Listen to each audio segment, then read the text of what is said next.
It's your boy back with another YouTube live stream. April 7th, 2024. Beautiful here in the QC. Beautiful day here in the QC. Coming up on the top of the hour, 3 o'clock Eastern Standard Time. You are now rocking with the best. It's your boy, V Ben Israel, a.k.a. Chef V, a.k.a. the Cookie Monster, a.k.a. the Shogun of Charlotte, a.k.a. the Heisenberg of this ish, the one and only People's Champ. Oh, man, what is going on with y'all today? Shalom, Israel. Shalom. How y'all started the week going? First day of the week. How y'all doing? Talk to your boy. Oh, man. I'm glad to be back. Glad to be back for another live stream. We are broadcasting live on YouTube, People's Podcast. We are broadcasting live on Facebook, on Van Johnson, and on V Speaks. Make sure you hit that like button on your way in the door. Hit the subscribe button. Smash that bell. Share it to your socials. Hit the Cash App. Send me $2, y'all. I'm trying to build up that Pure Leaf Tea Fund. Keep your boy hydrated. Want to know what's going on with everybody, though. Trying to see what's going on. Welcome to the People's Podcast. If you don't want to be here, do not be here. There are plenty of places to be out here in these YouTube streets. Move around. Shout out to Love Dorsey. Move around. Find something that's more your cup of tea. You looking for that Negro-tainments. Go find it. You're looking for them arguments on podcasts. Go find that. You're looking for all that drama and that foolishness and circular arguments. Go find that. You ain't gonna get that over here on the People's Podcast. Try to have real conversation over here, real discussion, give you something you can work with. Excuse me. That's what's going on over here. That's what's going on over here. Oh man, so we're gonna talk a little bit. This one is really for the ladies, but it applies also to you fellas. Hadn't really did a Bible study in quite a long time. So we're going to get a slight Bible study in today. Coming out of the book of Sirach. Ecclesiasticus, for those of you who don't know. So turn your Bibles to the book of Sirach. Chapter 6, verse 3. You can read it for yourself. It's also in the description. I'm going to paraphrase right now. If you should get a friend, the scripture says, be not hasty to credit him. Hello? Y'all with me? Be not hasty. And I'm really gonna flip it. Fellas, talking to you right now. If you should get a friend, be not hasty to credit her. Uh-oh. What we talking about? What's going on, V? I'm lost. I'm confused. I'm looking at my Bible and I don't have no book of Sirach in my Bible. That's because Pastor Porkchop and Deacon Clapcheeks been allowing you to read incomplete Bibles. You should be reading a 1611 edition, which are readily available in modern English. You can go right on Amazon and grab you one. You can go anywhere and grab you one. They sell Bibles. 1611 version will have the book of Sirach in it. But why my pastor don't do nothing? He don't read from that because he don't know shit. That's what I've been telling y'all. And when you ask your pastor why my Bible don't have these other books in it, they gonna give you a bunch of adaba talk. Right? So let's talk about the history of the Bible for a second. The King James Version was written or translated rather, in 1611. At that time, when that translation was completed by the 46 Hebrew scholars, it had 3 sections: the Old Testament, the Apocrypha, and the New Testament. It was translated by 46 of the world's best Hebrew scholars. They were experts. They were linguistic experts in Hebrew, Latin, Greek, English, and other languages. These were our forefathers who did this. King James authorized that translation to happen because the ruling powers that be had been blaspheming the Bible. The Spaniards with their bishop's Bible and all that nonsense. So when King James came into power, one of the first things he did was go to authorize the original scrolls to be translated. And that's what they came up with, the authorized version, which we now call the King James Version. That Bible has been the same since 1611. Until 1880s, roughly, or there around, when things here in America were changing politically, and they decided to take the Apocrypha out of the Bible. Why did they do that? See, before that, most books, before 1865, most books always had a disclaimer in the beginning of the book: for white eyes only. Okay? When you Negroes got free in 1865, supposedly, they started changing the books.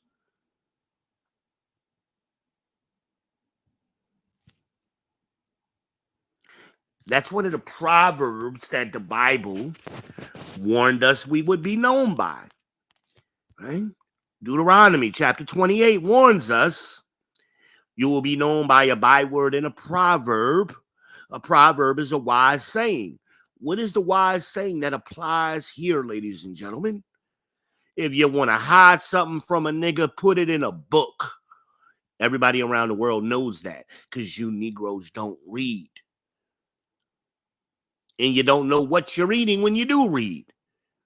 So your Bible should be a 1611 Bible, not the slaver's Bible that we had during slavery that had 80% of the damn Bible missing from it anyway. Well, not none of these new versions of the King James. The NKJV is what y'all are reading, or any of these other fake ass translations that have come about in recent years, right? The Common English Version, the NIV, all of them fake ass versions. All they did was take the King James Version and change some of the words around. So, for example, the word love is replaced with like. In some scriptures they took out because they don't have the understanding. These Edomites don't have the understanding of the scriptures.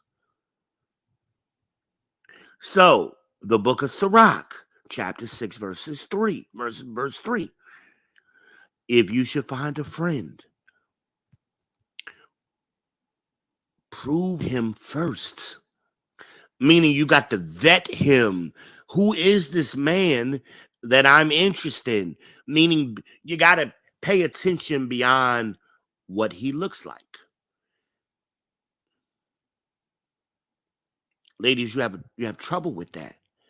You pick men horribly. We have 50 years worth of history. Actually, we got thousands of years worth of history, but immediate history, modern history, the last 50 years, y'all suck at picking men, which is why you only get married at a 25% rate. And once the baby boomers die off, the remnants of the silent generation die off, and Generation X dies off, that number is going to drop down to 10% or less. That means 1 out of 10 women will get married in their lifetime. It's not sustainable, people. We are creating or contributing to our own extinction. That's what's happening. We're contributing to our own extinction. 2 generations, in other words. 2 generations. If we continue on this current path. So after the alphas, that means the alphas' kids and the alphas' grandkids will be the last 2 generations. Y'all time is running out to course correct. That's how serious this is. That's less than 100 years. Y'all don't get it. Y'all playing games, going on girls' trips, trying to be passport bros. When we got real generational extinction level events happening, you're oblivious to what's going on around you. All men like to brag about their foresight. Where is your foresight, men? These goofy ninjas on these goofy ass panels. Where is your foresight? You don't have time to be arguing on YouTube. You don't have time. Playing games.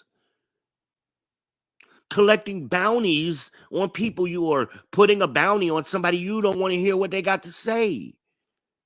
What kind of foolishness is this? Look how un-American that is. Right? Person's not out of order speaking. They're not speaking disrespectfully or offensively. You just don't like what they're saying, so you pay a certain amount of money to get them kicked off the platform. Well, ain't that what Whitey been doing to us? Using their money to control our speech? And then y'all scream racism, but here you are participating in racism because you don't know what racism is. You think racism is white people versus black people. That's prejudice and bigotry. Racism is a competitive relationship between groups of people.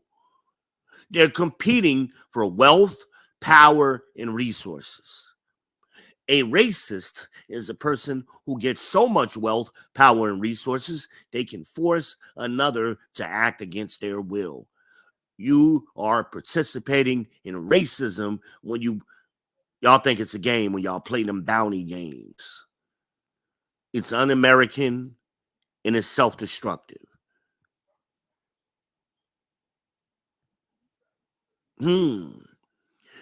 No, V, you getting too deep. Why you got to take it too seriously all the time? It ain't that serious. Fuck you. How about that? That's serious enough for you? Is that serious enough?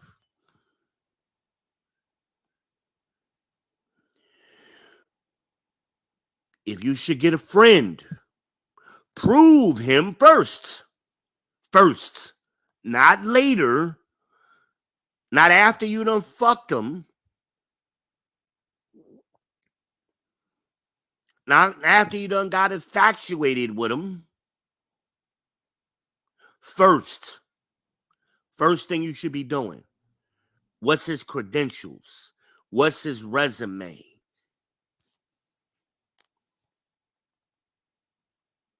This is where you fail, ladies. Y'all make bad decisions with men. And then you try to justify after the fact why you made this decision. Right? How many times do we have to see this? How many times do we have to see this? 25% is less than the law of averages or chance. Flipping a coin is a 50-50. You got a 50% chance of landing on heads, 50% chance of landing on tails. If you flip a coin consistently, flip a coin 100 times, it's going to be, the odds are going to be 50-50, assuming everything is equal. Right? Assuming the surface is flat that the coin is landing on and all that kind of stuff. Right? You're picking at less than 25%. Again, when we take away Gen X and above, y'all are picking at a 10% rate. You're already doing it. That means 90% of the time you're wrong. You're wrong 90 damn percent of the time. Because you wanted to do it by yourself. You didn't want men to tell you nothing. You ain't want nobody to tell you nothing. You strong and independent, right? And then when we ask you, what does independent mean to you? Well, I got my own apartment and you got your government funded apartment? That's what you're talking about? You got your subsidized car? Because, yeah, they pay for cars too. You enrolled in college so you could get that refund check and then never go to class again? See, a lot of you who ain't never been to college, you don't know about the refund checks. That's the game they're playing. They enroll in September, August and September, and in October they getting that damn refund check, and you won't hear nothing about school from them until springtime when they doing it again. They maxing out their Pell Grant loans and all of that stuff, right? That's how they going on girls' trips.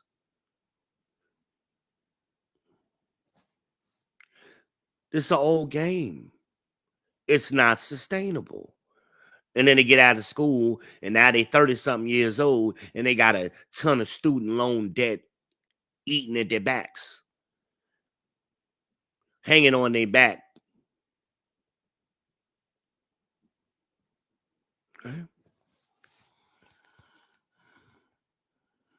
Because they know everything. You must prove him first, is what it says. See, this is what men used to do. We used to check him out. With who is his family? Who is his father? How did his father operate? How did the men in his family operate? How does he operate on the job? How does is he a notable man in the community? Or as we call it, the body. There are other things you have to consider, but y'all don't consider that. I like him. Beyond that, you don't know. And then you try to form this man into what you want him to be, and you get frustrated when it don't shape out right. Then, of course, you're going to blame him for your choice. Later on, he did something wrong. He abused me. He cheated on me. He used my car. He stole my money. Right? We've heard these things the last 50 years, almost like y'all are following a damn script. And then when we hear it, men are astounded when we hear y'all say it. Not because we haven't heard it before, it's because we hear it so much. And y'all say it with conviction, convincingly, as if you just made it up yourself. We could almost say what you want to say before you say it. We've heard it all before. It's the same script. Then you You talk the ninja into marrying you. You ain't gonna get no more coochie if you don't marry me. And you may not use those exact words, but you manipulate it into that. So he marries you. 5 years later, you're looking for a way out because it ain't what you wanted it to be. This is the marriage wheel that Coach Greg Adams talks about. Shout out to Coach. Shout out to the notorious CGA. Right?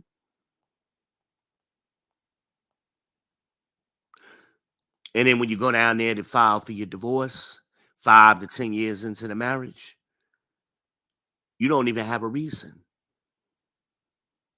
So you put irreconcilable differences on the paper. How many times did Kevin Samuels ask that question? Who filed for divorce? Oh, it was a mutual decision. No, it ain't never mutual. Somebody has to file the paperwork. It ain't a joint paper. It's one person filing the paper. Somebody has to do it. Somebody has to be the plaintiff. Somebody has to be the defendant. Which one were you? And then finally, 3 minutes later, he done asked him about 5 times. The truth finally comes out. I did. I broke it off. I filed. Well, why did you file? What was the grounds for you filing that suit? Now it's another 5-minute conversation. And we just grew apart and all of that bullshit, right? So he's answer the question I asked you. How many times did you hear Kevin Samuels say that? Answer the question I asked you. Answer the question. And after all of their filibustering,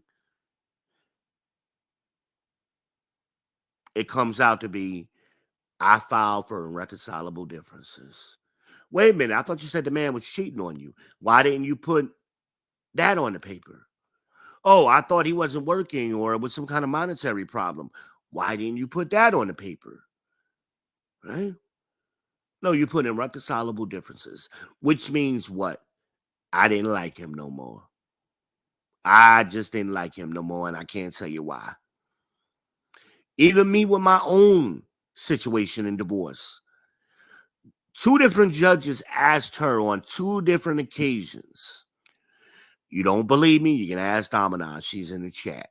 She was there for one of those court proceedings.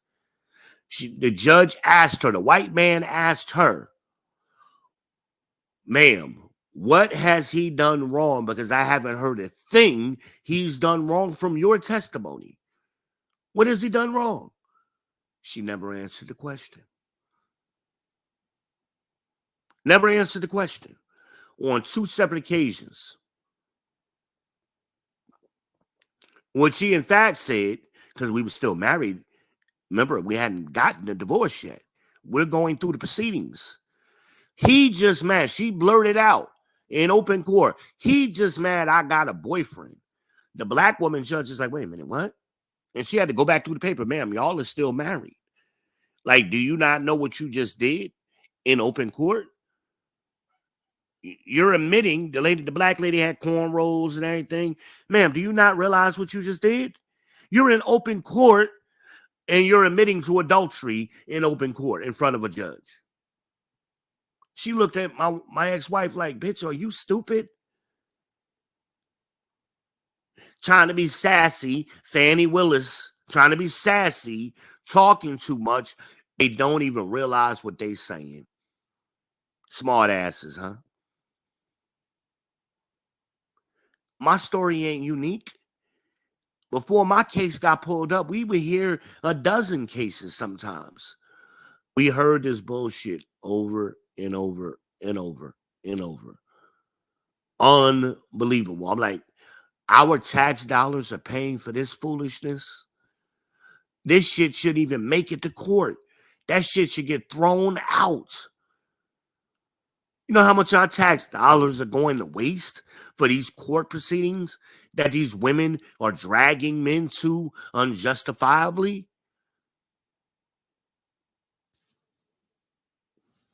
Are you serious?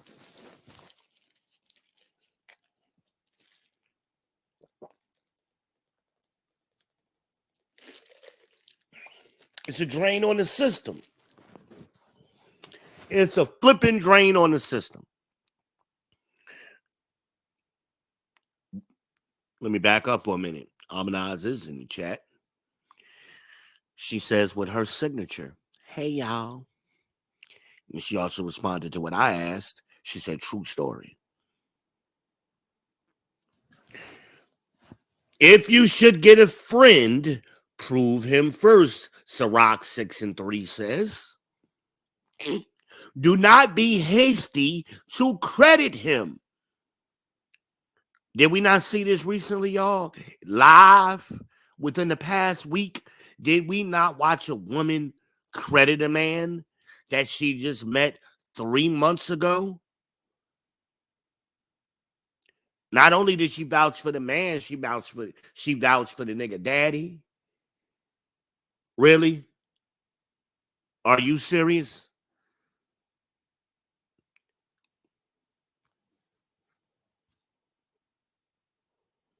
This is the foolishness we're uh, establishing foundations on.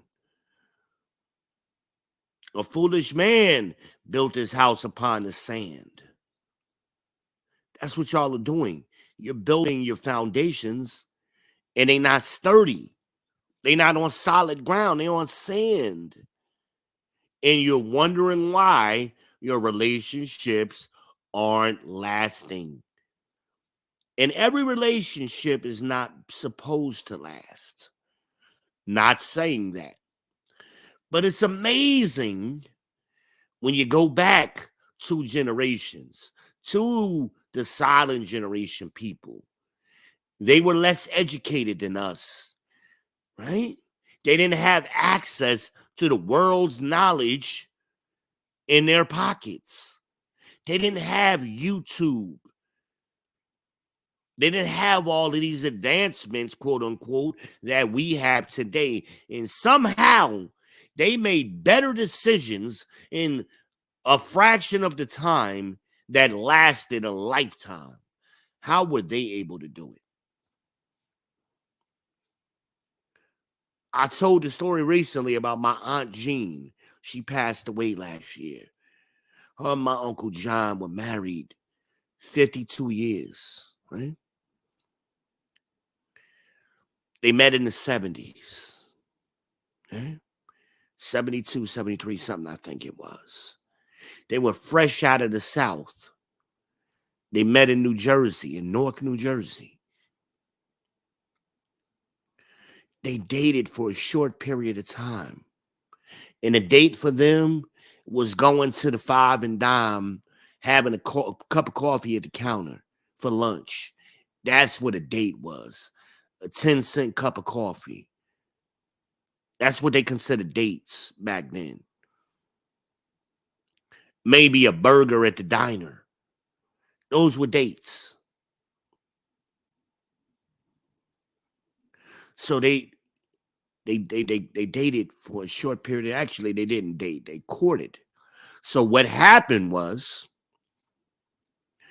my Uncle John was from York, South Carolina, where my grandfather was from.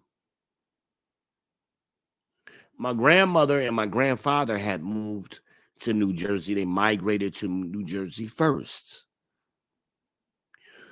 Uncle John also migrated to New Jersey. Much like the Mexicans, you get word that, hey, they're hiring, they got good jobs over there. So those people come here because they heard you can get good work. You're going to make a living for yourself. So that's what black people were doing at that time when we were migrant workers, right? Going from Florida to New York. York, South Carolina is a timeless town. It still looks much like it did 100 years ago. Very little opportunity in that town. So a young man wants to go out into the world is basically going to the army, or you go up north and work in a factory or something like that, or you go out west. That was the options. He chose to go into a factory up north. So he was in Newark. He ran into my grandfather, right? He ran into my grandfather. My grandfather said, hey, man, where you from? Oh, I'm from South Carolina. Oh, okay. What part? I'm from York, man. I'm from York, too. And, you know, they had the back and forth. Well, who your kinfolk? My kinfolk, the Rollinsons, man. My kinfolk are the Bowens. They had that whole talk, right? They found out they come from the same hometown. They became cool. He's a cool guy. My grandfather checked him out. He's good. They may have even worked at the same factory, right? At this time, you didn't have a lot of people from South Carolina in Newark, New Jersey. They're the first group who migrated up there. So now you got somebody from back home, you become friends. He says, hey man, you seeing anybody? I'm making this part up. This is how I believe it happened. Hey man, you seeing anybody? Nah, man. I don't have a girlfriend. I'm not seeing nobody. Hey, you know what? You need to meet my sister-in-law. See, my Aunt Jean was the baby, and she moved up there following her big sister. Right? My Aunt Jean was a fox, as they used to call her, Foxy Jean. She was so pretty, even the pastor at her funeral had to mention how pretty she was. Okay? Fine. Sassy too. She had that, I wouldn't say sassy, but she had that that spunk. You know, that's what they would call them words, you know. She was spunky, lively, you know, classy though. She was classy and spunky at the same time. Pastor had to talk about it. So my Thomas, my grandfather, takes John and hooks him up with Gene. Hey, Gene, I got a guy. You need to talk to him, man. He's a good guy. And he from back home. This how they met. They go out on a five and dime date. They got the blessing of Big Bro. Big Bro was the patriarch in this scenario. He the big dog. He looking out for his wife and his sister-in-law. He gave his blessing for Gene to pursue this, or for this man to pursue Gene. Okay? That's how it happened. Make a long story short, they stayed together 52 years. Shortly thereafter, they got married. They got a house in Queens. They had their first son, John Wayne Jr.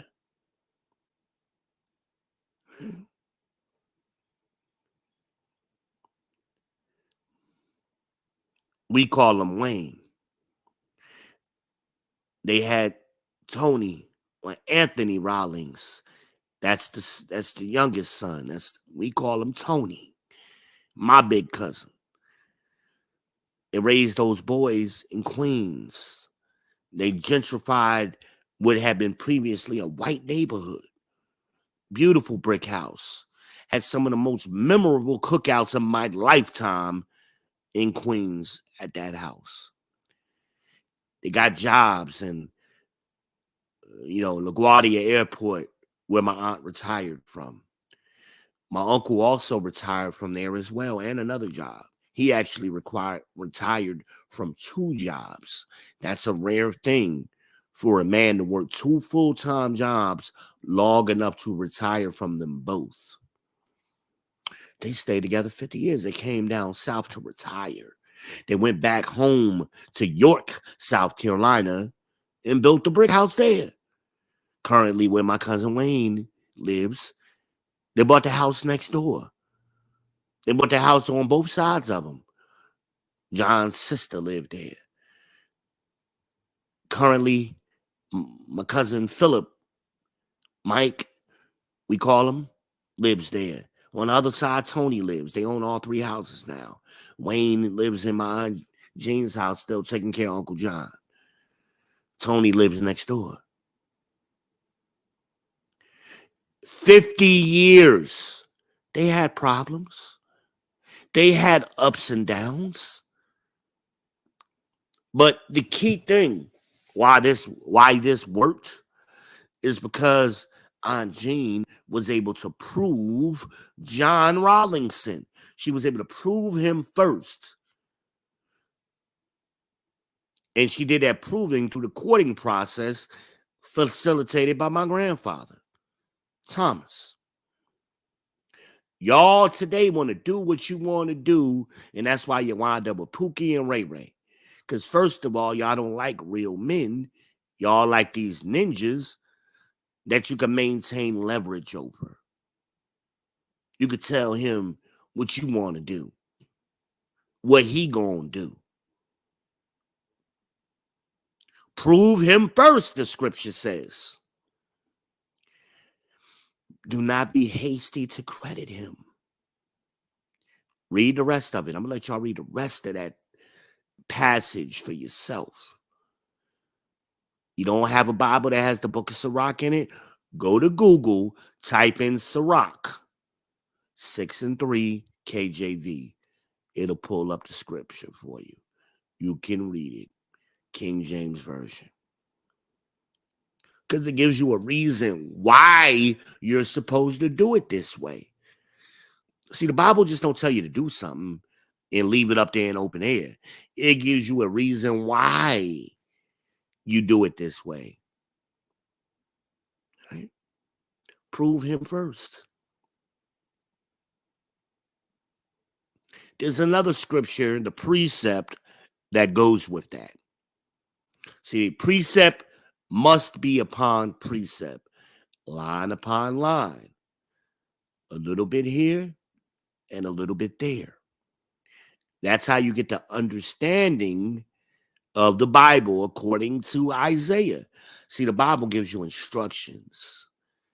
And the instructions is precept must be upon precept.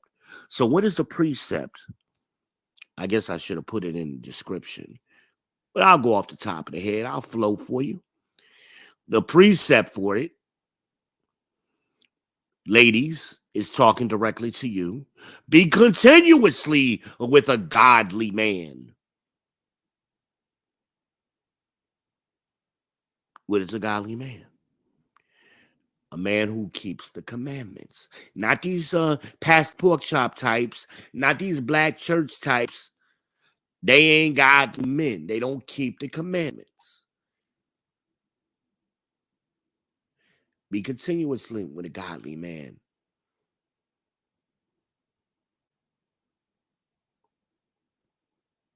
Why? It goes on further to explain why.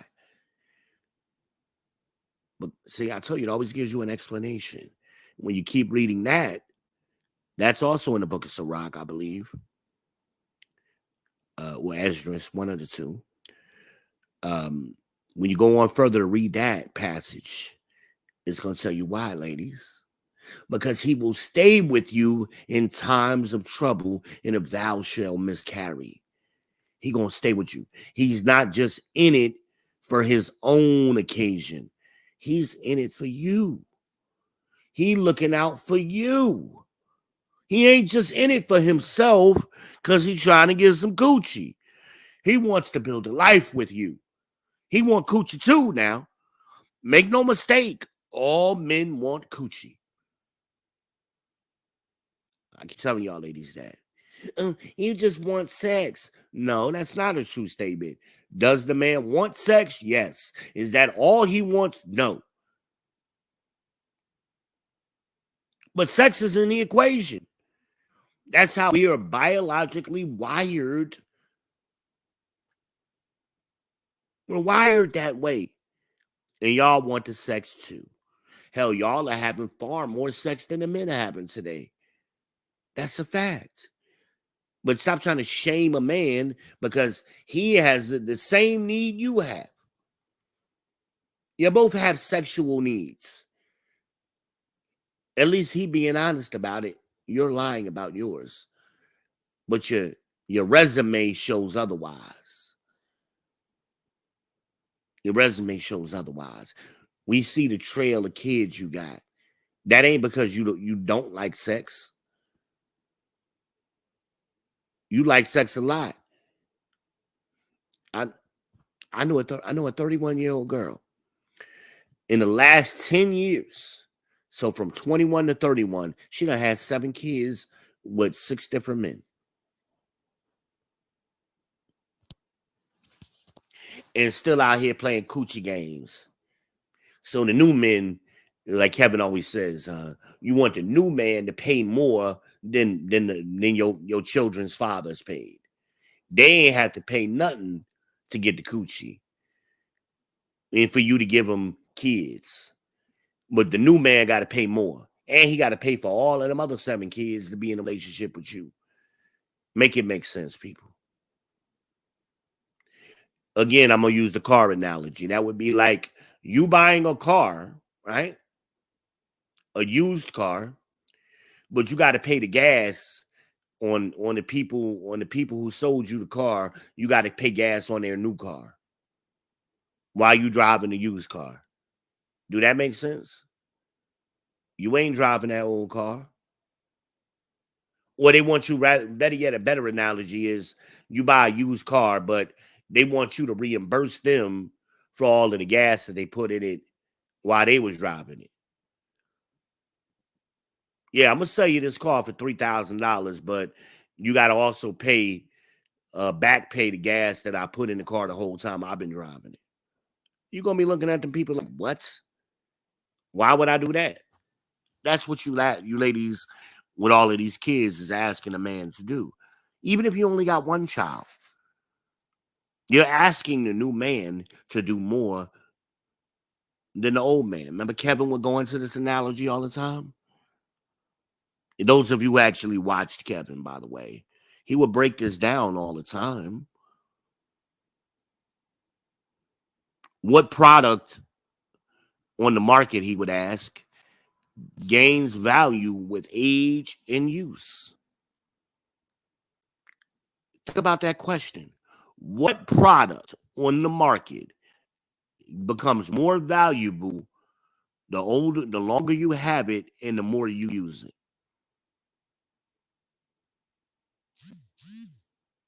Can anybody answer that question? Can anybody answer that question? He would ask it night after night on a regular basis. And this is the illogical thing that women think you get better as you got older. No, you were in your prime 20 years ago, 30 years ago. You're not better than you were. That's when you were at your best. Well, I'm more experienced now and I'm more knowledgeable. That's what makes you rotten and spoiled. Those are not good things to a man.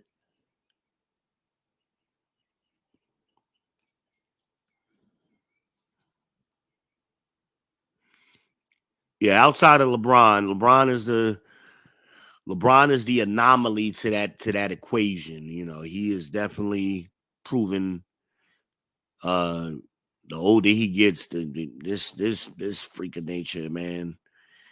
Um and you see Lil Bronny just declared for the NBA draft. Lil Bronny going #1 in the draft. I'm predicting it now. He going #1 in the draft. I don't know how, but somebody they're gonna make it work. Bronny James is going #1. Think about it. Think about it real quick. I'm going down this rabbit hole. Ahmad got me going down the damn rabbit hole. What if Charlotte, right, gets the #1 draft pick and they draft Bronny? You think LeBron ain't gonna come over here and play in Charlotte? Shit, LeBron will be here in a heartbeat. And he'll get a damn save some money too at the same time. He'll get to play with his son every day and save some money on his taxes. Shit, LeBron will have a house out there on Lake Norman right next to Michael Jordan. Or right across from Michael Jordan so he can see him every damn day. And have binoculars, have Michael Jordan out there with binoculars looking at what LeBron doing. You know he be watching LeBron. What that nigga doing? He gonna break another one of my records. Now he got his son out there too. You know Michael Jordan petty as shit. He be out there mad as shit. He'll move off of Lake Norman. Oh shit. Man, I would love to see that shit happen. I would love to see it happen. I would love to see that happen. That would be an amazing dream come true, boy. But any team that drafts Bronny rather, Bronny James Jr. Any team that drafts Bronny, they already know more than likely LeBron is coming too. Any team. So we gotta look at these lottery teams. Really take a look at them. And we talk about the Charlottes. We talk about these Eastern state. We talk about East Coast teams. We're not talking about West Coast teams. Will be even better if they wind up in Cleveland together. That would be a fucking dream. Even though I would want him in Charlotte more, I could see that if Cleveland somehow got number one pick, they definitely drafted Bronny first. No fucking question. No fucking question. Fathers, and I'm a father. I have two sons. As a father, you want to see your son following your footsteps, especially if you are uh, a man of value. I'm not even calling LeBron a high value man. I'm saying a man of value. You've been solid in your life. You've been consistent. You've had successes in your life. You want your son to do that as well.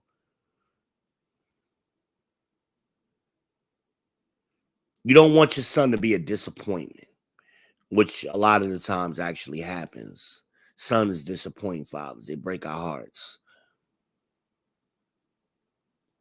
They break our hearts.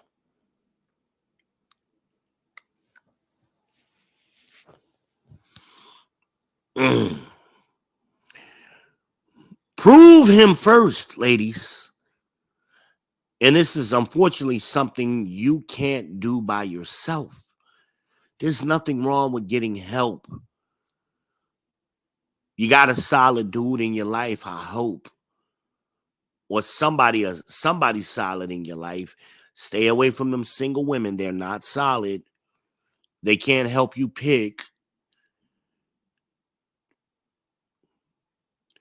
Get somebody solid in your life to take a look at the dude before you start investing in this dude.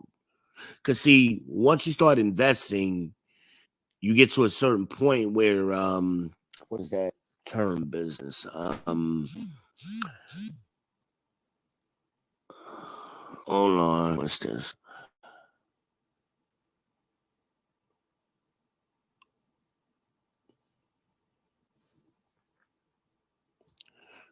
What did Amanize say? Wait a minute. Well, it's not a test. Amanize said he failed the test. It's not a test. And again, that's where y'all go wrong. It's either this or that. It's either pass or fail. And that's where y'all go wrong. Life is more nuanced than that. It's more, it's not always left or right or wrong. And too often, women, when y'all deal with men, y'all try to make it that. But y'all don't apply that same logic to your own selves. Y'all give yourselves a lot of grace, a lot of wiggle room. But, and then we say, well, ain't nobody perfect, but you hold us to a perfect standard.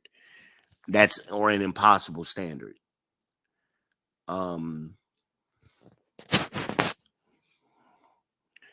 Again, this is why I say, let a man look at the situation. Let a quality man look at it for you. It's just like a car. You don't let anybody look under your hood. You let a qualified mechanic, assess your car. That's how we get cars, make sure cars run right. Anybody look under your hood and got to go, I think it's that thing over there that need to be fixed, And too often that actually happens. But because you got ninjas out here who like to pretend like they know more than they know. They know damn well they ain't no mechanic and never kept no car running for no period of time, but they'll look under your hood and go, it's that thing over there. That's what you needed to be.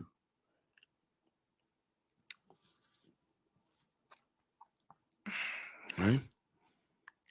But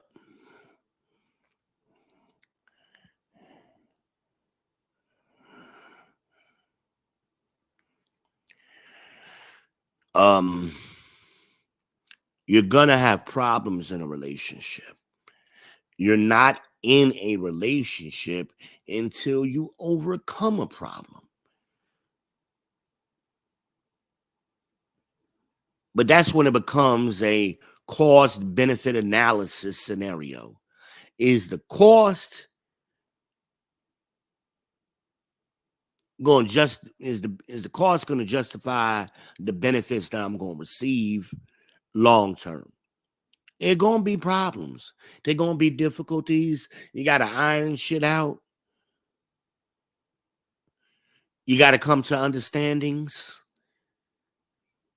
That's just normal. But I know a lot of times, going back to my Aunt Jean and my Uncle John, I'm sure, especially for the time period they were living in, it wasn't no cakewalk in the 70s in Newark, New Jersey, and in Queens, New York. They had riots going on in racial upheaval. It wasn't Jim Crow South, but you still had other things going on during that time period. He might have thought one way, she thought another way.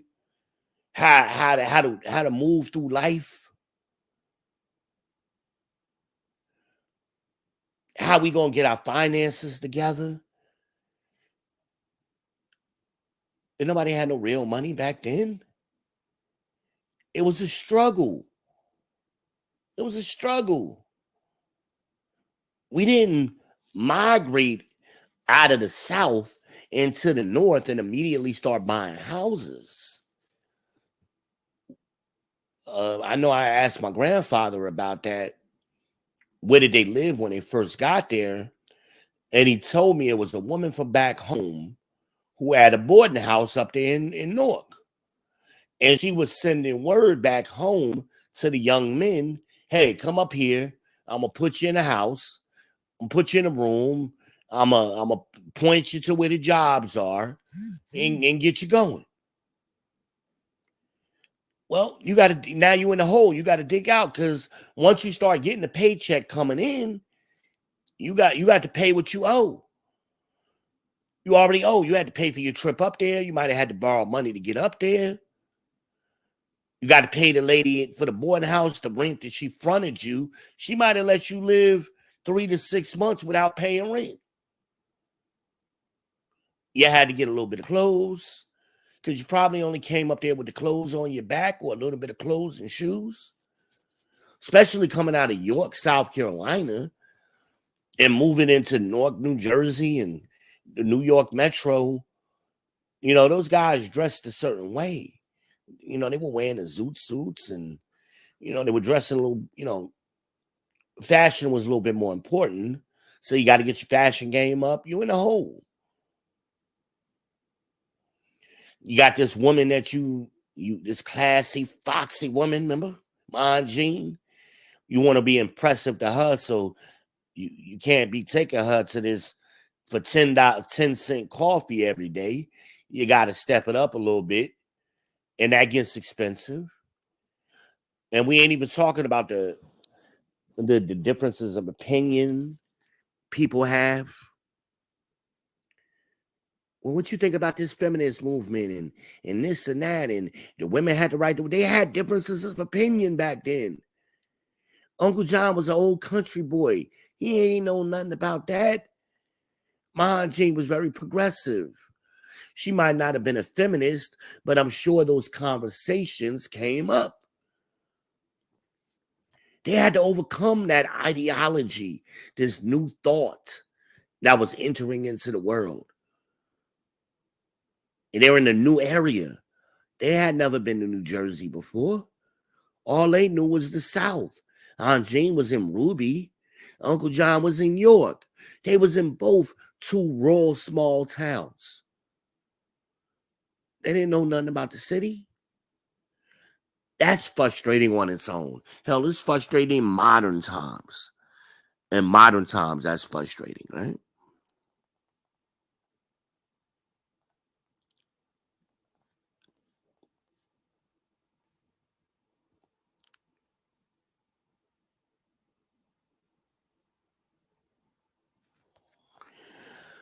Um,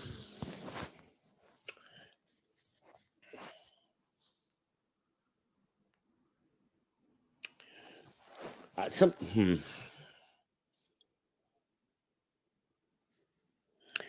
I try to make these shows where the information I give out is not really specific to any one situation. I try to make it so that I give information that can help a variety of people or a group or a few people. Um, what I'm hearing right now is but what about this? But what about that? But stop doing that shit. Just listen. Chew the meat, spit out the bones.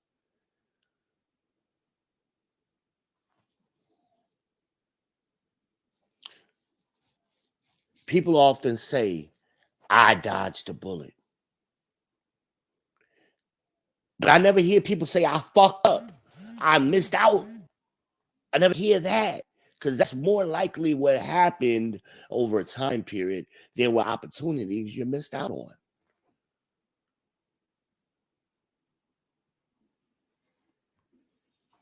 Maybe, maybe not.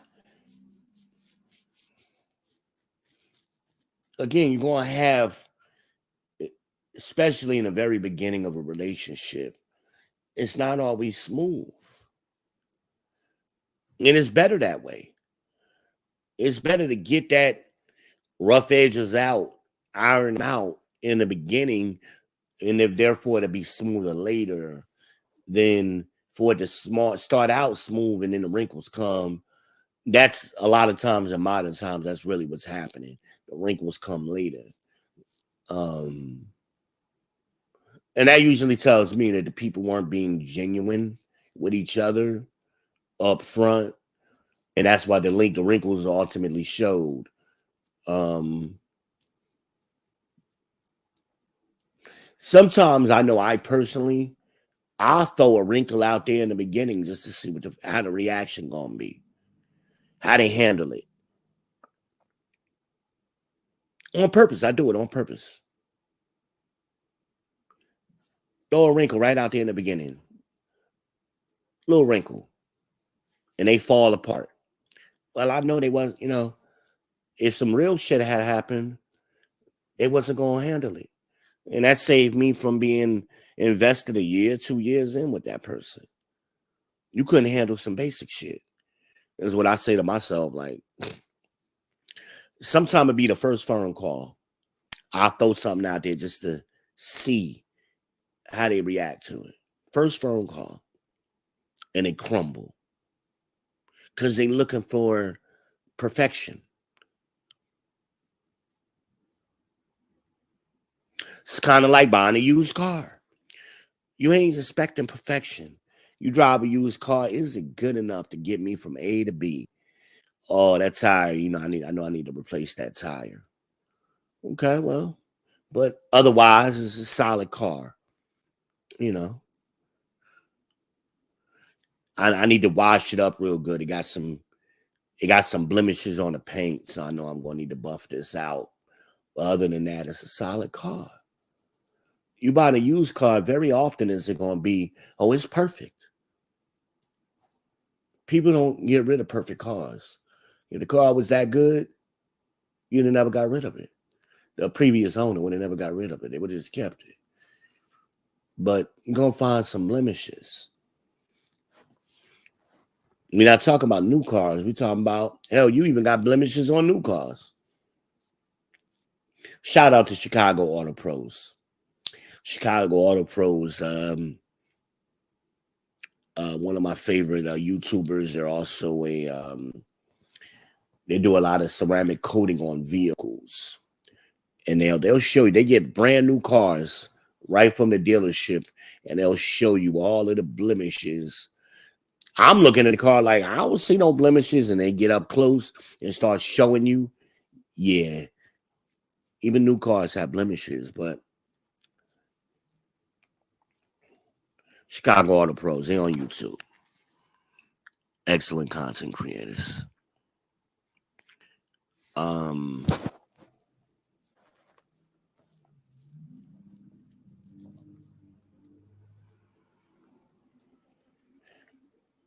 I try to make sure I'm strategic on how I say things too.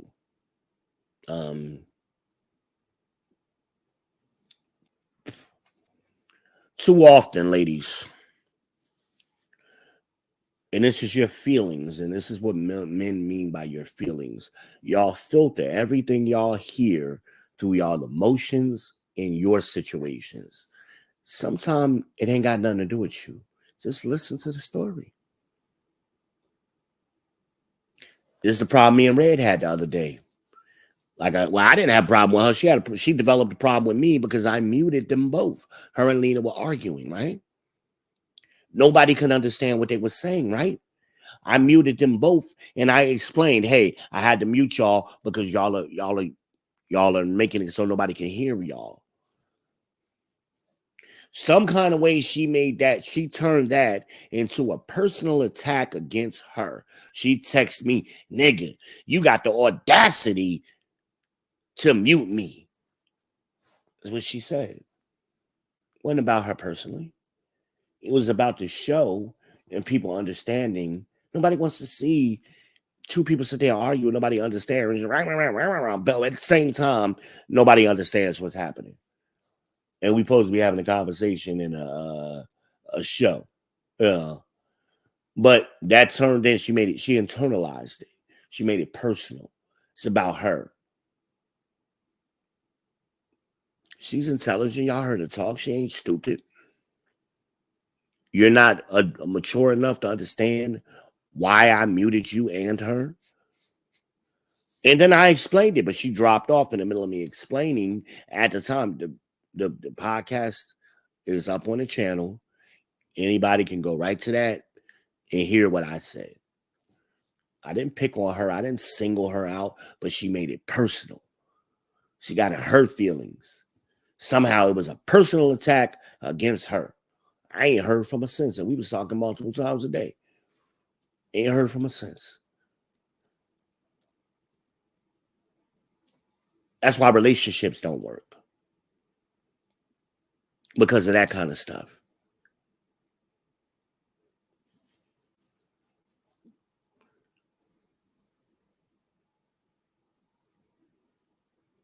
Some of y'all said, well, why y'all ain't together? Y'all communicate good. Because of that. Ain't no man gonna be walking around on eggshells 100% of the time, and anything can set you off. How was I supposed to foresee that would set her off? How? How could I have prevented that? I could not have, because it ain't about me. It's about her interpretation of it. I can't control that. I didn't act inappropriately. I did what I was supposed to do as the host of the show.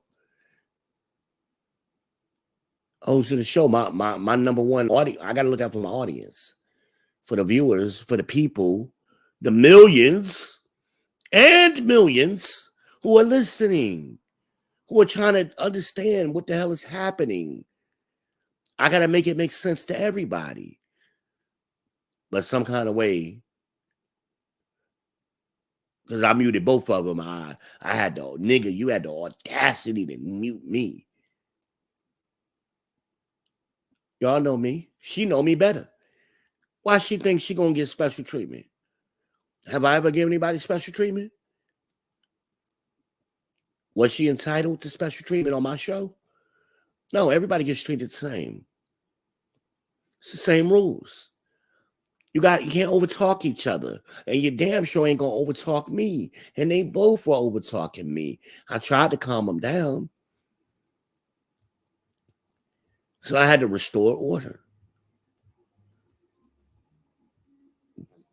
But that's who gonna check me, boo?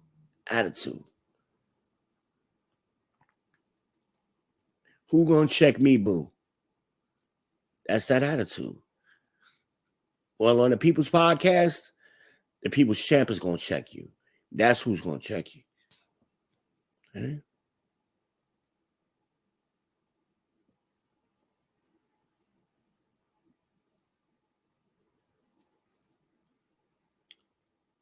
Prove him first. And usually, again, this isn't something you were supposed to do on your own. Can't do this on your own. It was never meant to be that way. It was never meant to be that way.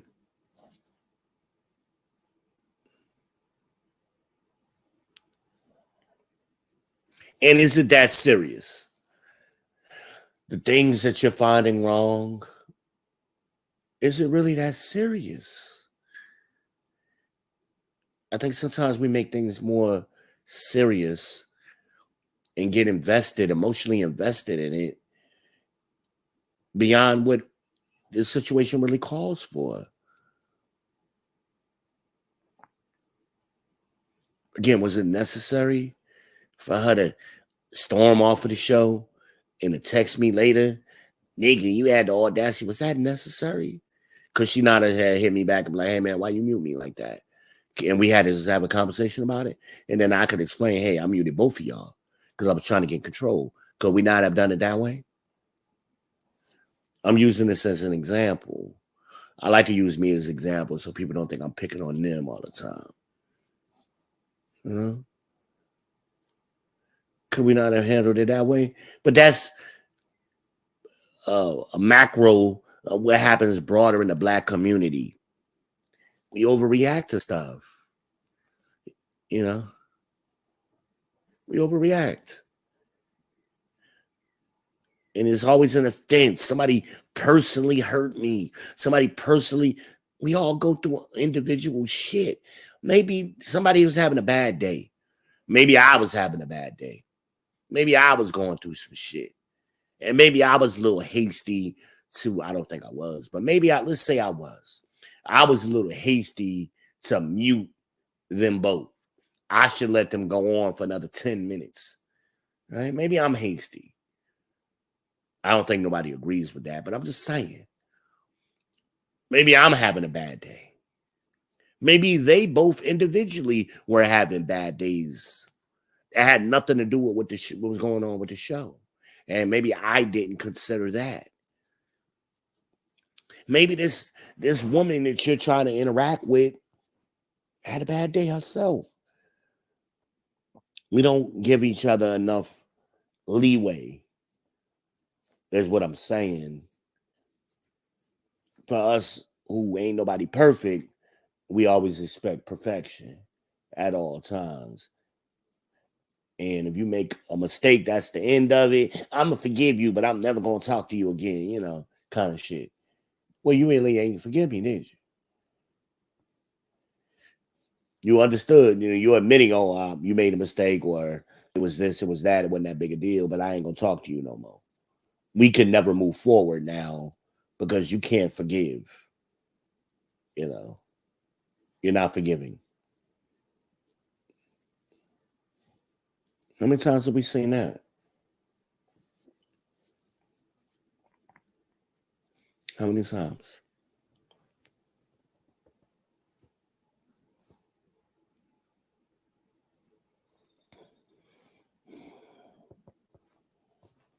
I don't know.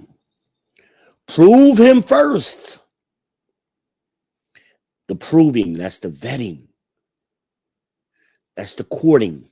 That's why those things were set up. Because when you put yourself, when you're proving somebody, you're also putting yourself up for approval. It's a two-way, it goes both ways. Is bi-directional. So John wasn't the only one being proved back in 1972. He was also proving her. He's checking her out too. She looked good, yeah, but what's going on with her? He had questions for Thomas, for Big T, TJ, my uncle. That's what my some of my uncles called my grandfather, TJ, Thomas Jefferson. Right?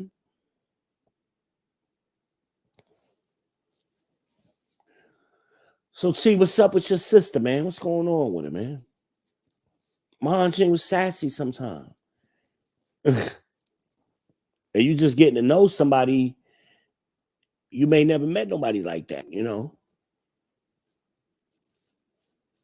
Sassy classy, however we gonna call it. Sassy classy.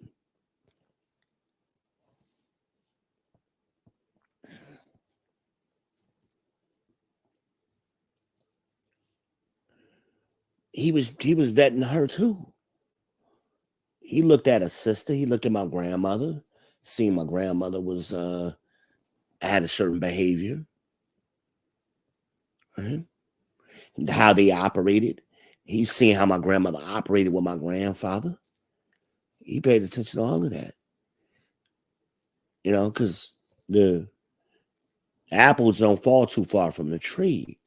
So not too often do you get sisters who are complete opposites of each other. You don't see that very often. They're similar. They're not identical, but they have similarities.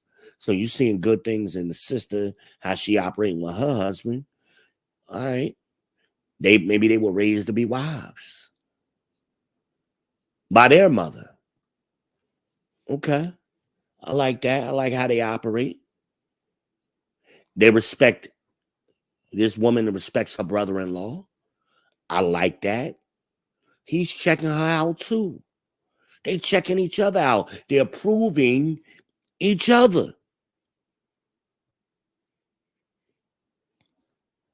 Y'all hear me? Y'all with me? Y'all all right? Need some water? Let me get a sip. I'm gonna get a sip of water.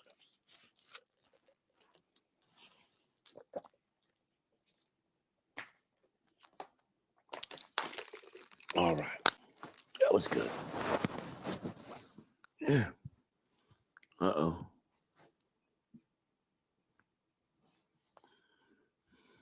So they're checking each other out. Some phone calls is being made back home. I'm sure John called back down to York, South Carolina. Hey, them Bowens, man, they all right people. Yeah, I know the Bowens. I went to school with Panetta. Panetta was the oldest of the 13. Yeah. Oh, you met Panetta's brother? Which one? I'm sure.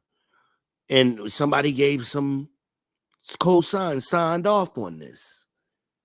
Right? They were vetting each other. Prove him first.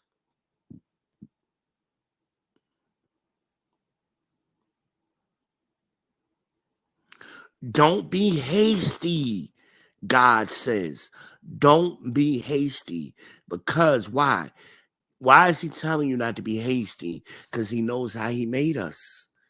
We get excited. We get emotional. We horny. All these things that would cause us to bypass some things. God is telling us to be patient. Don't be hasty to give this person credit when they don't deserve it.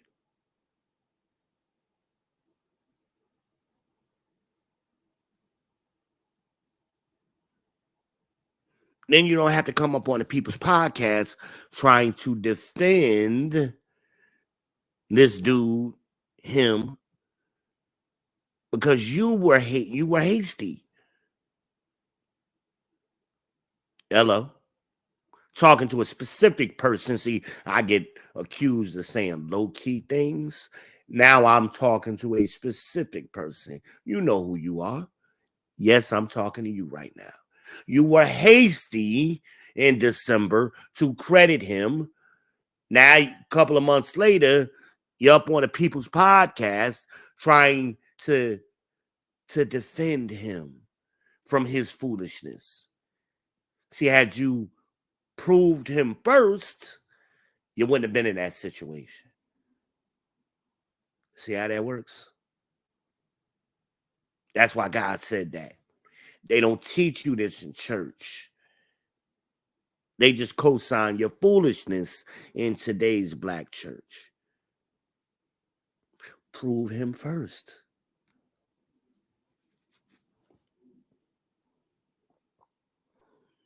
Hello. Hello.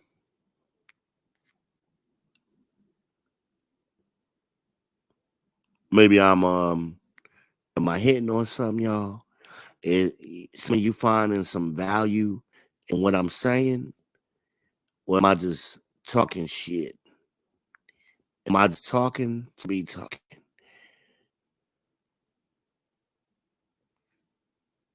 Am I talking to be talking?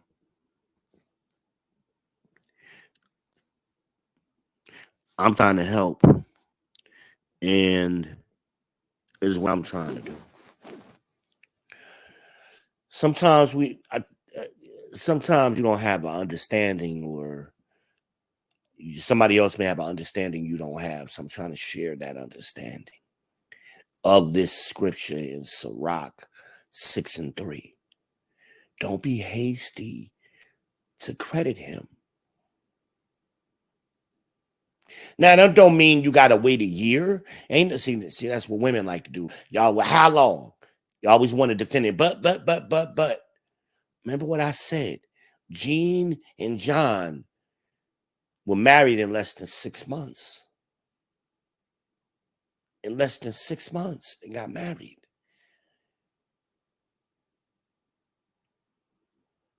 It may take a year. It may take 3 weeks. It just depends. You can't do the Steve Harvey 90-day rule.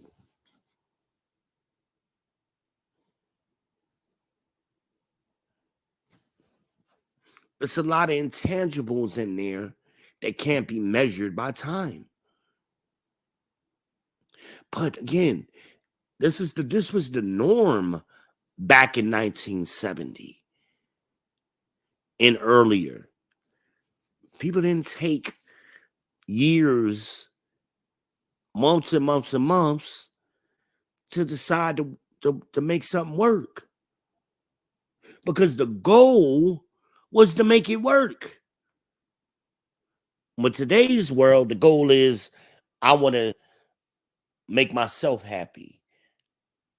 That's what it is. It ain't about the duty to the relationship and to creating a family and to the duty to the community. It ain't about loyalty. It's selfishness. I want to make myself happy. Well, there's a reason that happiness ain't in the marriage vows. It ain't in there. There's a reason in the Bible happiness refers to understanding of the scriptures. It don't refer to somebody else making you happy. It refers to your understanding of the scriptures making you happy. Hello.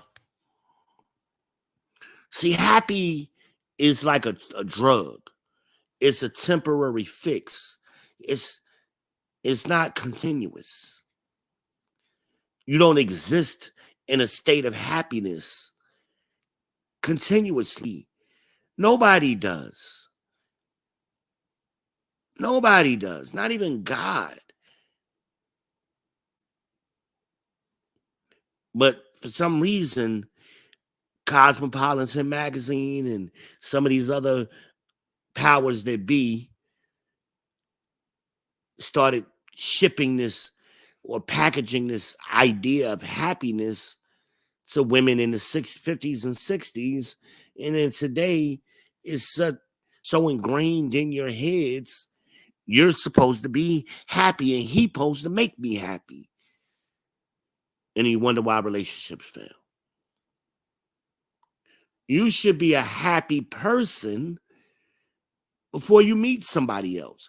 Who the hell wants to meet a miserable person? Who the hell looks at a miserable person and goes, yeah, that's the one for me? Who does that? My Aunt Jane was a very happy person. She was very pleasant on her own. She didn't need John to make her happy. That was one of the attractive things, I imagine. Hey, that woman is always in good spirits. Man, she got a great personality. She always got a smile on her face. She ain't got the resting bitch face. She got a smile on her face. Looks pleasant. She made everybody else comfortable because of her demeanor.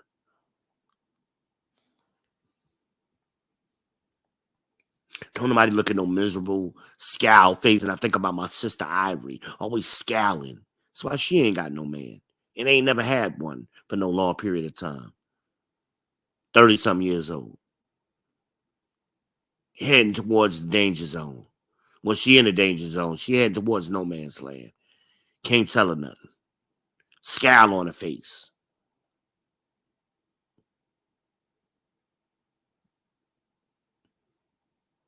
I couldn't introduce a guy to her because of her disposition. She ain't Aunt Jean. Ebony is more like Aunt Jean. Ebony's pleasant.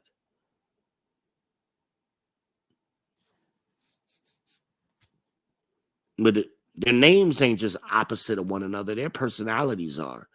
Ebony and Ivory are totally different. Those are my sisters. Two of my sisters. They totally different personality-wise. It takes more muscles in your face to frown than it does to smile.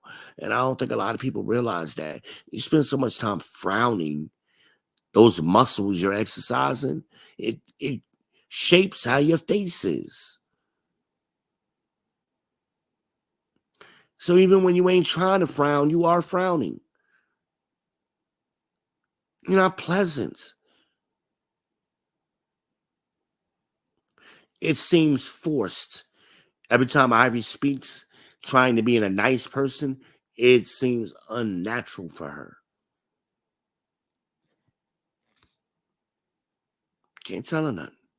Can't tell her daddy nothing. He's a happy wife, happy life ninja. He's a civil rights ninja. Can't tell him nothing.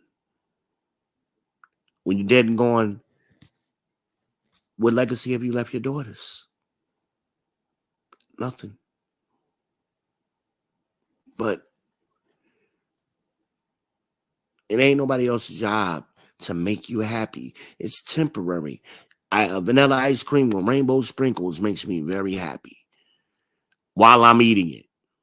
And then an hour later, I'm not still euphoric because I had the vanilla ice cream an hour earlier. It don't work that way. Amanias is going to bring me a jelly donut from Krispy Kreme. Do you think them jelly donuts, them 2 jelly donuts was going to make me happy for 5 fucking hours? No, I was going to be happy as shit right after she gave them to me, though. But I wasn't going to be happy 5 hours later because it ain't designed to work that way. Nothing makes you perpetually happy. Nothing. At least I ain't never found nothing. Even a lottery winner, they happy at the moment, but they not perpetually happy. A newlywed, anything that makes you have a new car, you're happy. It's temporary because that's not a normal state of being just to walk around euphoric. You know, Tim Wise said it best when he was using the blue pill, red pill analogy.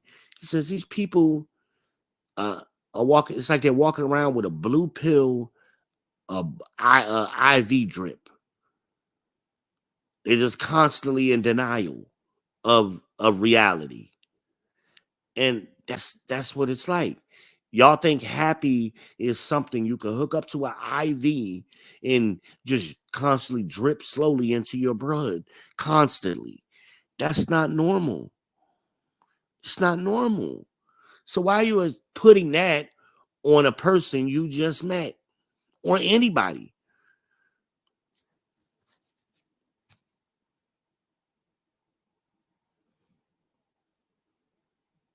Why?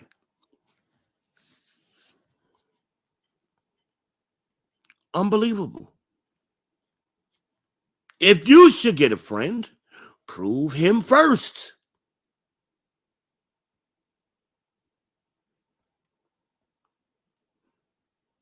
Don't be hasty to credit him.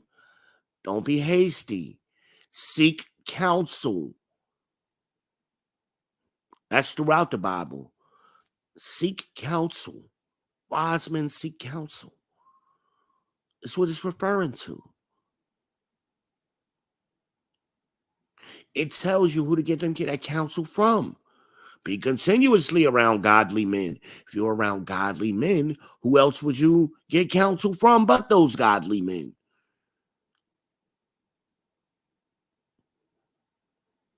Oh, y'all want to get counsel from these single bitter women. You want to get counsel from these gay guys. All of these people who are mixed up in the head, that's who you want to get counsel from. And you're wondering why it ain't working. Because you're getting counsel from a fucked up source.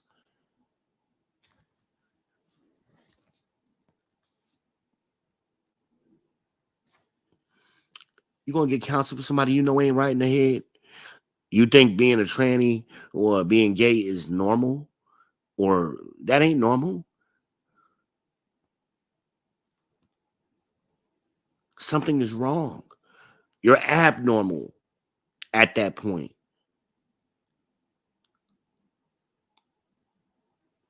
You're abnormal.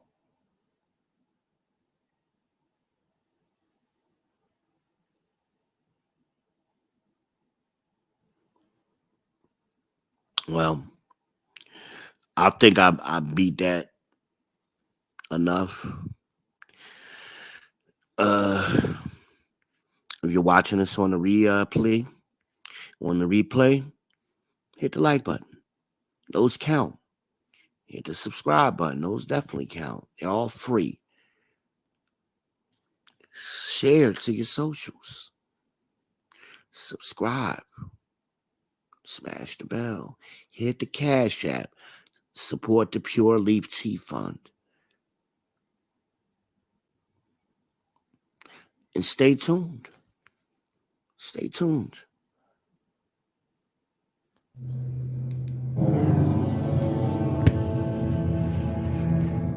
I know what it's like to lose.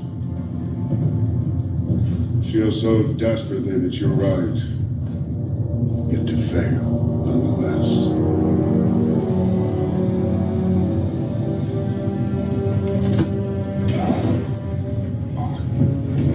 It's frightening. Turns the legs to jelly. I ask you, to what end? Dread it? Run from it? Destiny arrives all the same. And now it's here. Or should I say,